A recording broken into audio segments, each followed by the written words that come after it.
안녕하세요. 오늘은 농지와 토지를 갖고 계신 분들께 정말 중요한 소식을 알려드리겠습니다. 혹시 땅만 가지고 계시면서 그냥 놔두고 계신 분들 많으시죠? 이제 그렇게 두면 세금 폭탄 맞을 수 있습니다. 어떤 내용인가요?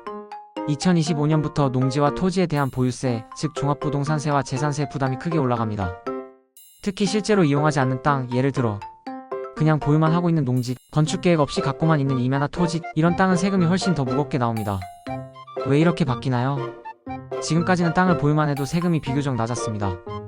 그래서 많은 분들이 땅을 사서 묵혀두거나 투기 목적으로만 보유하는 경우가 많았죠. 정부는 이런 투기를 막고 실제 농사나 사업에 쓰도록 유도하기 위해 이번 제도를 강화했습니다. 구체적으로 얼마나 더 내야 하나요?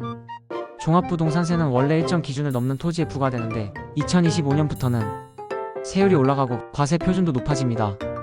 재산세도 마찬가지로 실제로 사용하지 않는 땅은 세율 할인이 없어지고 추가 중과세가 붙게 됩니다.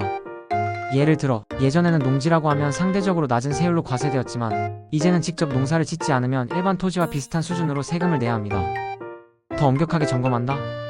2025년부터는 농지 사용 실태 조사도 강화됩니다. 그동안은 서류 몇 장만 내면 되었지만 이제는 실제 경작 여부, 농기계 사용 기록, 농자재 구매 내역까지 확인합니다.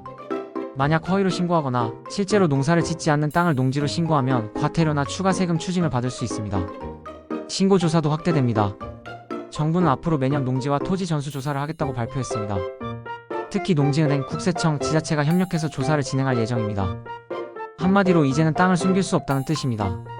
어떻게 대비해야 하나요? 첫 번째, 직접 사용 계획을 세워야 합니다. 농지를 계속 가지고 계실 거라면 실제로 농사를 짓거나 임대 계약을 체결해야 합니다. 두 번째, 꼭 사용 실적을 증빙할 자료를 준비하세요. 농자재 구매 내역, 농기계 사용 기록, 사진 등. 세 번째, 세무사나 전문가와 상담하세요. 본인 땅이 어떤 세율을 적용받는지 혹은 어떻게 관리하면 세금을 줄일 수 있는지 반드시 확인하셔야 합니다. 마지막으로 정리합니다. 2025년부터 농지토지 보유세 대폭 강화됩니다. 사용하지 않는 땅은 세금 폭탄 맞을 수 있습니다. 실사용 여부 점검이 강화되고 허위 신고 시 과태료와 추가 세금 추징, 직접 농사 짓거나 임대 등으로 활용해야 부담을 줄일 수 있습니다. 꼭 전문가와 상담하시고 관련 서류 미리 준비하세요. 오늘 영상이 도움이 되셨다면 좋아요와 구독, 알림 설정까지 부탁드립니다.